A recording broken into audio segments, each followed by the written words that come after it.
Hello and welcome to True Crime Diary, a light-hearted podcast on a serious subject. Every 2 weeks we look back through true crime stories to discuss an event that took place on this week in history. I'm your host Mark Decana, and with me as always are my friends Jed Lester. Hello. And Rue Turner. Hello. The date we're looking at this episode is the 14th of September, and in 1970 Arthur and Nizamodeen Hossein, two brothers from Trinidad, concluded their trial in the matter of kidnap and murder of Muriel McKay. However, the person that they kidnapped and murdered was the wrong person. Oh dear. Oopsies. Oopsie. Was this all Caribbean based? No, this was based in London, England. Wimbledon. Wimbledon, no less. Really? South London. Right. So, victim Muriel McKay was Australian. Yeah. And she was married to Alec McKay, who worked for News Limited, which was part of the News International group. Oh, yeah. He was deputy to one Rupert Murdoch. Wow. Is that in any way involved? Was it Yes. money related? Yes, very much so. So, Arthur and Nizamodeen, these were some poor brothers. They had a farm in Hertfordshire near Stocking Pelham. Yeah. And they farmed pigs and chickens. Arthur was a tailor, so he made trousers as well. For pigs and chickens? For pigs and chickens, presumably. Yeah. That I want to see. Arthur apparently was known to have delusions of grandeur. The locals called him King Hussein.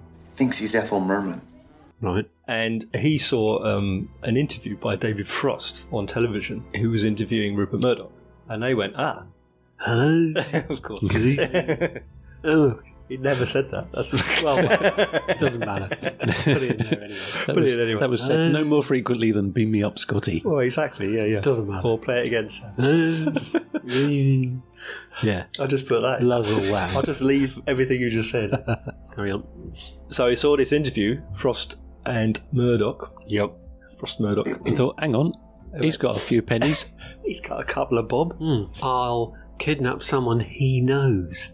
No, we'll kidnap his wife, Whose wife? Rupert Murdoch. Sorry, right, okay. There is money to be made.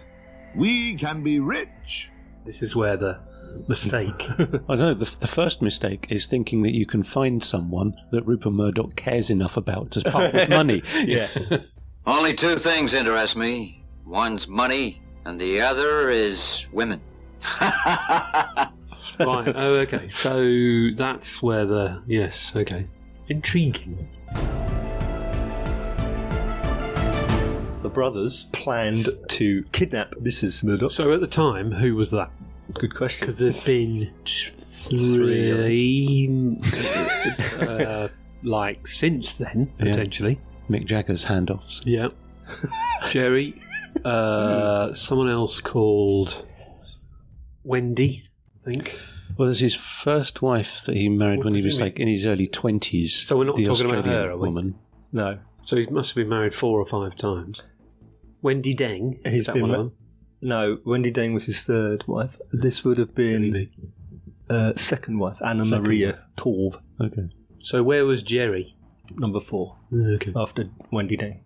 And I think there's another one already. Yeah. Wasn't that called off? Yeah. No sooner as it had been announced. Together as like it was- a year or less Right, than so there isn't another one. Right, okay. She's not my wife. I buy her. She belonged to me as a property. So number 2 we're talking about. Wifey number 2. And her name was... Anna Maria Torv. Right. So the plan was kidnap Anna. I mean, that seems... So where did they... I'm quite interested where people go from somewhere to somewhere else, idea-wise. So, whatever, say it's me and Rue. Rue, pass the pig food. Jed, do you need these trousers taken in? Actually, Rue, should we go and put that pig food down? Do you fancy going to kidnap a billionaire's wife? What does she look like? No idea. I don't Doesn't know. matter. Doesn't matter. Meaning, was that how it began? Did I just act out exactly?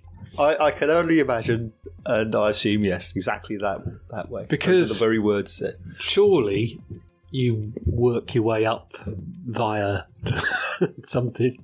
Well, I imagine the scene would go something like this. Yes. We're What are poor you? pig Who are farmers. you now? Oh, you're I'm one Arthur. of the farmers. I'll be the other one. You can be Nizamodeen. Mark. Where are the chickens? Cool. The chickens are scraping food, and the pigs are starving, and I've got no one to buy these trousers. Is that true? Hey, look at the television. There's Who's a rich that? guy He's being interviewed by that bloke from off of the telly. Yeah. He's got a lot of money, but Mark. No, your name's not Mark. Is your name Arthur? Arthur. Arthur.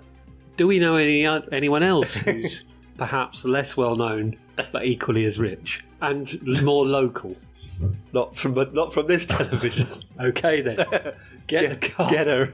Oh, now look here. I don't know what you take us for, but we're not fools, you know? We're practical men, businessmen. All right, fine. I mean, they did it, didn't they? But I'm sure they could have found someone who was less massively in the public eye. Yeah, but we're talking about a man who's referred to as King Hussein. Fine. Why would he, this man with delusions of grandeur, Self-publishing. settle for any Paniani billionaire when he can get the cherry on the billionaire cake? Yeah. All right. And it wasn't they weren't asking really a lot of money. Well, It they was not. 1 million. It's in 1969, wasn't it? Yes. So, I mean, in today's money, that's roughly 8. Which isn't, I mean, so like now you'd probably ask for 10. Yeah. That's not a lot of money. Round it up. When you're asking a billionaire, 10 million quid. He wasn't. That's not a huge amount of money. I suppose he wasn't a billionaire at the time, but even so, he was very rich, wasn't he? But Yeah. anyway, all right, fine. I'll allow it. But on the one hand, it's an amount of money that he wouldn't think about. No, he could spit that out. I mean, could that's throw it an away. afternoon spending. Yes. You know, that's- Yes. But to them, it's a lot of money. yeah. Absolutely. When you're poor and you go £1 million, it sounds like Trillion. a billion, Yeah. £1 trillion. Yeah. Yeah. Their farm would be worth well more than that now, even if it still was a derelict farm. It would be, wouldn't it? True. Yeah. Yeah, Buckinghamshire Farm. Yeah. Absolutely. Hertfordshire. Hertfordshire, doesn't matter. Same thing. Hereford and Hampshire. Also, these are not smart people, so we know they're not smart because they didn't bother to look up, as you pointed out, what she Who on earth they were going to kidnap? Right. Oh, okay. Yeah. What they did do was they formed a rudimentary plan, I've got a plan so cunning you could put a tail on it and call it a weasel. which was to kidnap Murdoch's wife and take her back to the farm that they bought where they lived, Yep. demand £1 million, and then let her go when they get the money, and everything would be fine. And they'd carry on as normal. And everything would be just as feeding pigs will be fed caviar, and the chickens Wearing will be gold eating- trousers. exactly. The chickens will be having vol-au-vents every other day. Yeah. And it'll all be fine. Exactly. You get the picture. Right. So, what they did was, on 29th of December 1969, they followed Rupert Murdoch's Rolls-Royce to 20 Arthur Street in Wimbledon. Arthur. Arthur Street, Interesting. yes, named after the brother. One of the brothers. Broke into the house and Yes. abducted the woman they found inside. They're trying to kidnap me. However, Rupert Murdoch was in Australia at the time, and he'd lent his car Oh no. to the deputy chairman, Alec McKay. News Limited chairman. Deputy chairman. Yeah. Oh god. That's Alec's wife, not Murdoch's I don't wife. really. I mean, why didn't Alex McKay have a car? I mean, he perhaps didn't have a Rolls Royce, but Yeah, I mean, Hillary his definitely company- had a car. It was That's what I company mean. car. Company car. yeah, no, anyway, it's very, very unfortunate. But Yeah. it's like he's the deputy of News Limit. Why hasn't he? Why hasn't he got a nice car? But anyway, all right, fine. Well, the wife overlook was that. using the Rolls. Oh, the wife was in it. Well, He wasn't. that's at home. even Well, the weird. car probably came with a driver It would have done. as a unit, you know, I wonder use why my that's why I car. should use it. Use Jeeves. Yeah. Yeah. Parker. Don't ask Jeeves. Use. Yeah, that's probably it, isn't it? The house that they were living in is a nice house in Wimbledon. Mm-hmm. I mean, it's a big old house. Sure. Yeah. That street, Arthur He's Street, deputy is chairman. He's got. yeah. There's some very wealthy people living in those streets. I'm just wondering why she would. She and he could drive anything they want or be driven by anything they want. But anyway, it's just a series of very unfortunate, seriously unfortunate events, isn't it? Well, he's, McKay is working. Yes. He's got his massive, expensive company car. Absolutely, yeah. And his wife is, for some reason, has borrowed. I'll use Murdoch's car and possibly drive. Okay, so they followed what they thought was Rupert Murdoch, but it wasn't. 8:15 in the evening, Alec McKay comes home. Telephone is ripped from the wall. Is it? He sees his wife's handbag scattered down the stairs and its contents. Sorry for the listeners, those are the days when telephones were wired in. Yes. Were wired into the wall. They were put on walls. It's like, imagine your mobile phone nailed to the wall.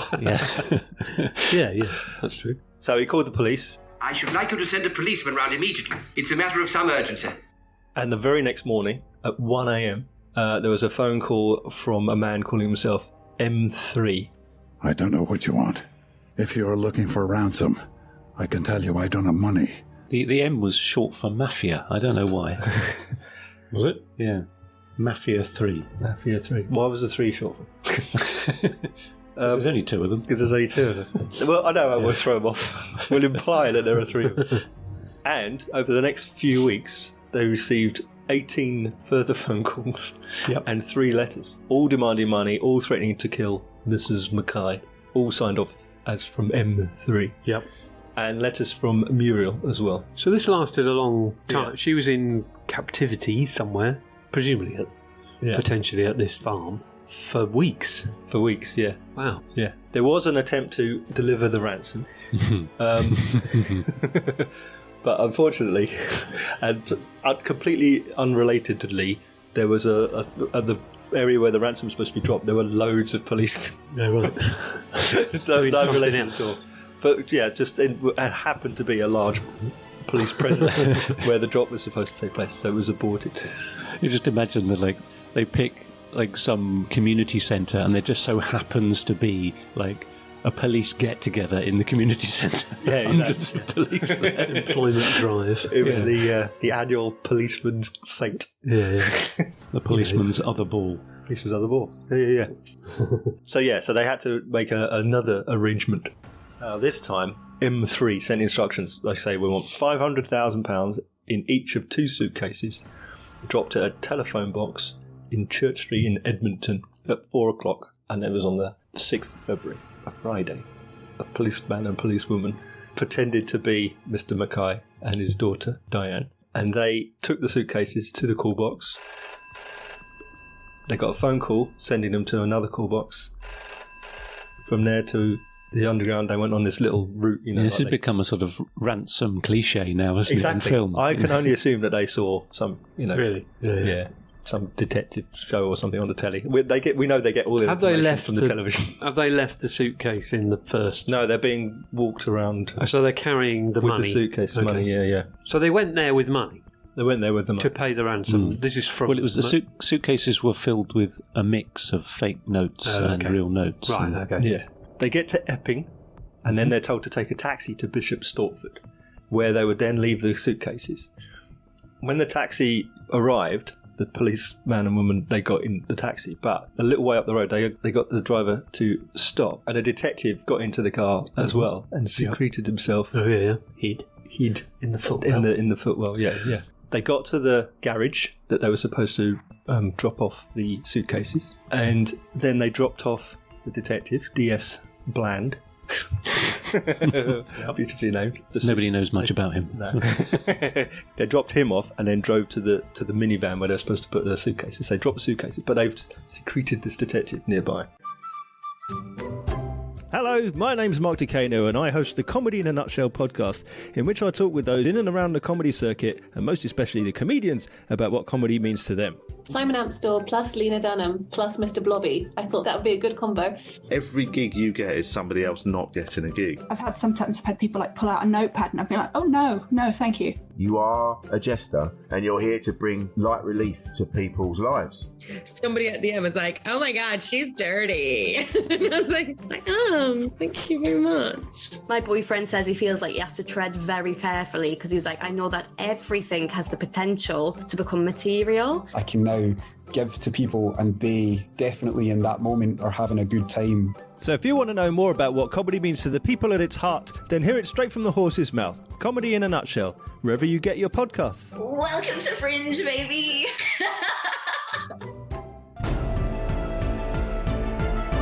I love this next bit.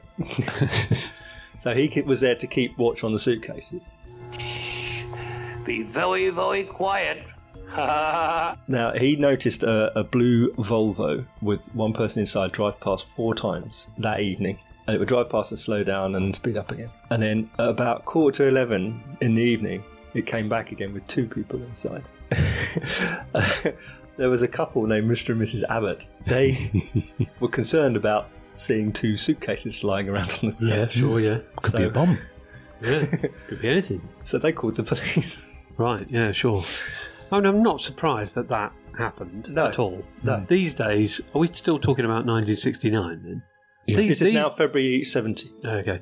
But these days, it'd last 5 minutes. Someone would call it in. What's that? But now, then less so suspect package. Yeah, by now you'd have had people opening it looking for clothes that were in it that they could pinch. You know? or people just calling the police because there's unattended. Yeah. But anyway, someone did, basically. Yeah. So this couple... Kindly old couple. Sure, yeah. So they reported to the police. The police turn up and take the bags away to the police station. Right. Yeah. But the detective, D.S. Bland, he's observed this car now, so he's got a lead on a car. So he didn't want to say, don't, what are you doing? No, well, there's still, even though the cases had been removed, there's still a possibility that the Volvo would come back. Okay, yeah. I think we may have found a clue. So he had now this clue that this blue Volvo, he took the license number, the registration, but meanwhile the drop operation had to be abandoned. Yeah, of course, money's not there. Yeah. So checked out the car and basically traced it back to Rook's farm. The name of this farm. Right, so it's their car. Yeah. Yeah. Very good. With this unravelable plan. Yeah. So they swoop on the farm. Sure, yeah. The very next morning, 8 o'clock in the morning, they found an exercise book that had the pages torn out, and those pages had been used to write the ransom letters. Yes, sure. They found fingerprints on the ransom demands that matched fingerprints at the farm, and they arrested the 2 brothers. It's top 5 police work, that's all there is to it. And there was a reel of elastoplast tape, which matched the same elastoplast tape that they found in the McKay's house. Yeah. So, but they haven't found a wife yet? But they have no wife. Where is she? Have you seen her? So they have 2 brothers in custody. They tested Nizamodeen's voice on a telephone, and his voice matched the recordings of the ransom demands. They have evidence that they did the ransom. It's their car was at the drop, etc., etc., etc. Loads of evidence. Case closed. But no, apart from wife. Yes. Okay. Just as a point of interest, Rupert Murdoch was being interviewed because he just bought the News of the World and the Sun. Yes. So that was in 1969. He bought it in 69, yeah. I've still got the last ever edition of the News of the World. Oh, really? Somewhere. I bought for some reason. For that reason, probably. The last ever, when it went out. Yeah, there's no other reason for owning a copy. Quite right. I've never read it. I've got the News of the World the day after Diana died, and it says... Diana found on moon. Yeah. It says, Dodie dead, Diana alive. It's basically she hadn't died at the time. Diana injured, something like that. Yeah. Dodie fired, died. But the... I don't know why I've still got that, but anyway. It basically some news that was wrong. It was on the... I mean... That's potentially every day, but... Yeah, that's never happened. Dodie dead, Diana dying. Yeah. I've got The Independent from September 12th. Have you? 2001. Building's fine. All is well. Yeah, no, I've got those. I've got some from then. Have you got the copy of News of the World with Naughty Nina? What? Who? Naughty Nina? Yeah, that's the News of the World headline I remember, and that's because of it was shown in American Werewolf in London. Really? Oh, what do you mean? It was on the television. Yeah, right. Okay. So what does it say? I can't remember the full line. Is it a fake one? I don't think so, because Nina, she's actually in it. She appears. Naughty Nina. Read all about my romps. Yeah, that's it. Yeah. Yeah. And they're advertising the News of the World. I remember that from the movie, not from the newspaper. Nina Carter. Oh, she was married to Rick Wakeman. Did he? Was. Yes. He did the soundtrack to the 1988 Innsbruck Winter Olympics. Did he? That's my Rick Wakeman fact that I know. It was all downhill from there. Hey! That's so funny. The last time I heard that, I laughed so hard I fell off my dinosaur. I also have a copy of the Sunday Sports, so the last one. Sunday Sports. The headline is Loch Ness Monster is a Nazi U-boat. Yeah, cool. This is my favourite headline ever. Is that true? It's as true as there being a Loch Ness Monster. Yeah, exactly. Yeah. It's all true, arguably. So everything pointed at them. So they went to trial, September 1970. Still no wife. Still no wife. Wow. This is one of the first cases where there was a murder trial with no corpse, because there is no murder without a body. Yes, they were tried for kidnapping. There is murder without a body. Okay. You can be convicted for murder without a body if there is enough evidence to suggest it. There isn't, though, is there? Enough evidence. See, now there's tons of evidence for kidnap. Well, let's have a brief aside about John George Haigh. Oh, yeah. From 1946, possibly.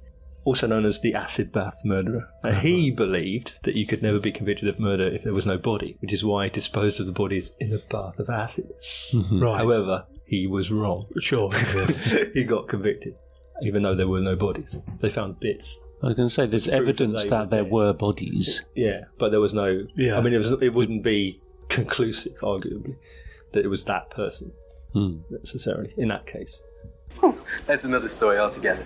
But, yeah. But in this case, there was no... They were in court, but were they only in court? They were only in court. They were charged with murder, kidnap, and blackmail. But I think they may only... I'm not sure if they were only convicted of kidnapping. I'll be honest, I don't know. Seems incredible that it had gone to trial already. They didn't even know where she was. Yeah. Because surely, wouldn't the prosecution go, well, hang on a bit, let's hang on and try and get it, and then we can bump up. Did they have confession from them? No, they both blamed each other in the classic. Right. style. Well, he killed her. I didn't. It was the pigs. The pigs did it. Hey, you could have fed them to them, couldn't you? Well, that was that was the main was speculation. Oh, right. That she'd been fed to the That's pigs. what I would have done. Although you shouldn't give meat to pigs. Just saying. It's not all right. Not good for chickens. It'd take a long time, wouldn't it? How long would it take a chicken to eat someone? Years. There is an addendum about the body, which I'll get to in a second.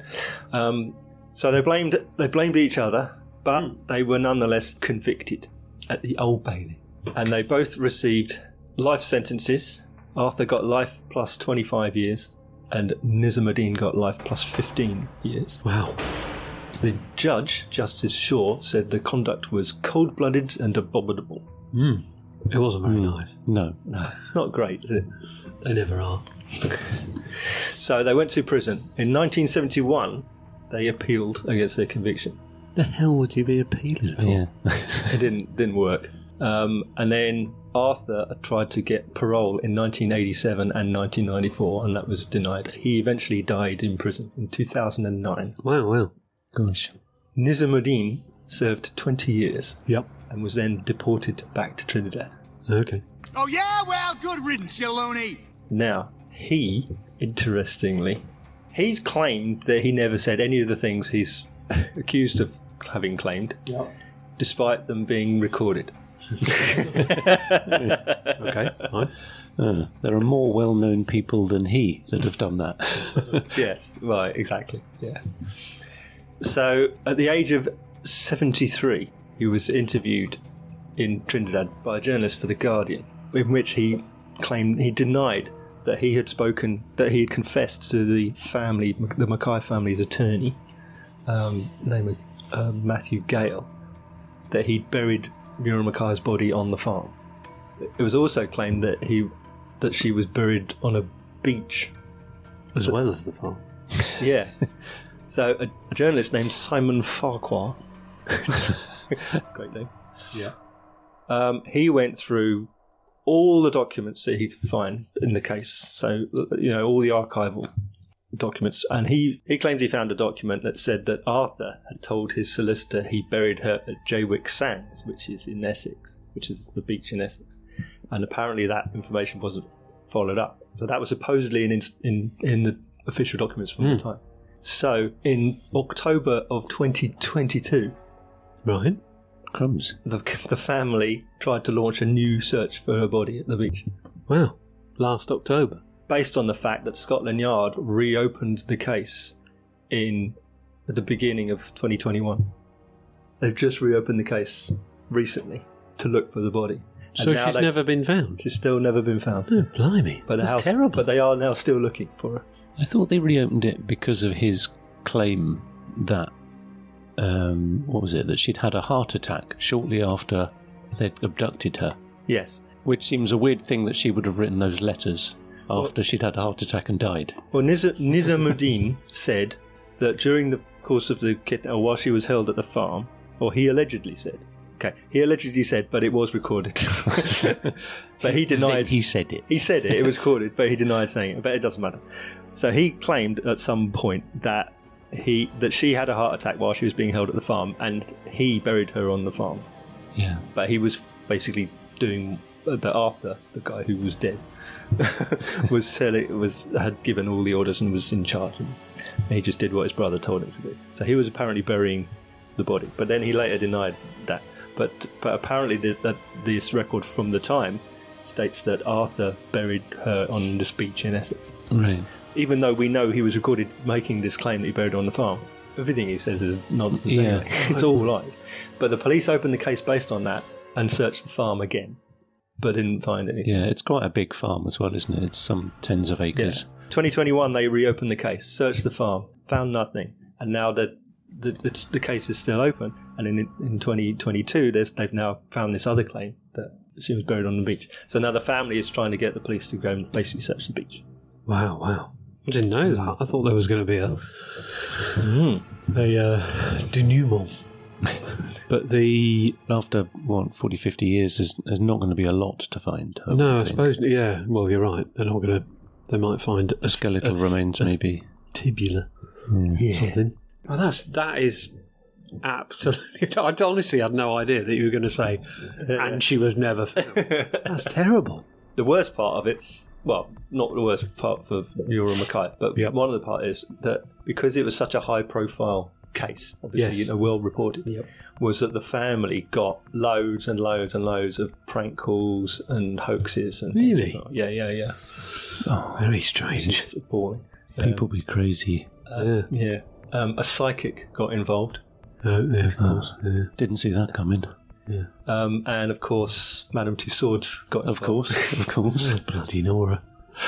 So they made. They're always quick off the mark, aren't they? Well, hang on. Of the brothers, they made likenesses. Oh, of the brothers, right. I was going to say, how do they do a likeness of someone who they haven't found? But... Well, there were photos of her. Yeah. She did exist before she went missing. Yeah. So they had in the Chamber of Horrors. Was what? The brothers were in the Chamber of Horrors. That's terrible. They were stood next to Donald Nielsen and Graham Young. Graham Young was a poisoner, and Donald Nielsen's called the Black Panther.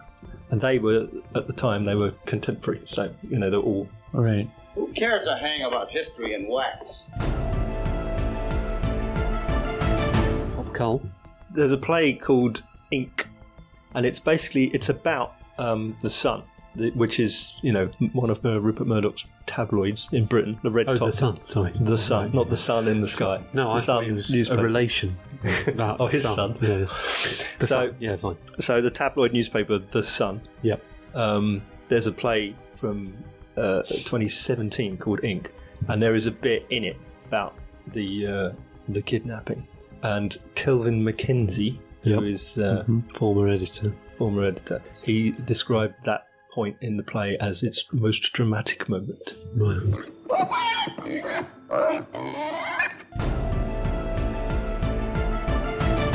That's all for this time. If you want to know more about what we've talked about on this episode, then just Google it or something. You can listen to all of our previous episodes on our website. That's www.truecrimediary.co.uk. Please remember to leave a review on your podcast provider if you can, or you can email us. That's stuff@truecrimediary.co.uk. My thanks to Jed and Rue and to all of you for listening, and we'll see you again on next date in our True Crime Diary.